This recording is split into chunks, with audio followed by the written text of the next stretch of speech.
नमस्कार शुभ संध्या मुरुपाली आपण स्वागत करुछि ओडिसा रे। एनडीए प्रार्थी सीपी राधाकृष्णन हेले देशर नुआ उपराष्ट्रपति भाव निर्वाचित हेले सीपी राधाकृष्णन। इंडिया क्लब प्रार्थी बी सुदर्शन रेड्डी को हराई निर्वाचित होइछंती उपराष्ट्रपति। 252 प्रथम पसंद भोट पाई निर्वाचित होइछंती सीपी राधाकृष्णन। सुदर्शन रेड्डी को मिला 300 प्रथम पसंद भोट। फलाफल घोषणा करथिले राज्यसभार महासचिव सीपी मोदी। आसंता काली अनुष्ठित हेबाकु जाउछि सुभद्रा समीक्षा बैठक। एने सूचना दैछंती उपमुख्यमंत्री प्रभाती परिडा। बाद पड़िथिबा हिताधिकारी को सामिल हेबा नै आलोचना।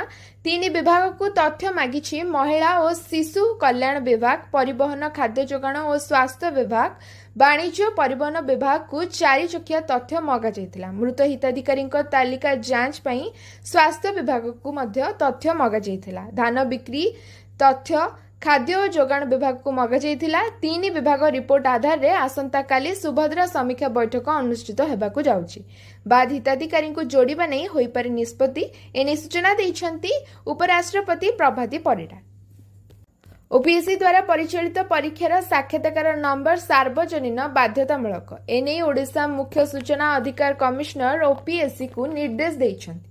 पूर्वरु केवल ओसीएस साक्षात्कार परीक्षा नंबर सार्वजनीन करुथिले ओपीएससी। भद्रक मिनती महापात्र सहकारी प्रोफेसर पई परीक्षा देइथिले, मात्र तांकर साक्षात्कार नंबर देइ नथिला ओपीएससी, जहाकु नै मिनती 2022 रे सूचना कमिशनर को द्वारस्थ होइथिले।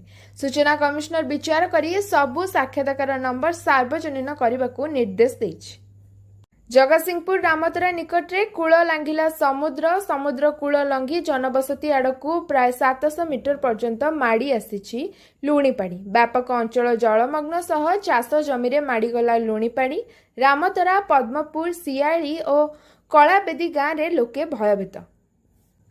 ओडिशा वेहिकल पॉलिसी 2025 पे आसिला चिठा प्रस्ताव। वाणिज्य परिवहन विभाग पक्षरु आसिला चिठा प्रस्ताव।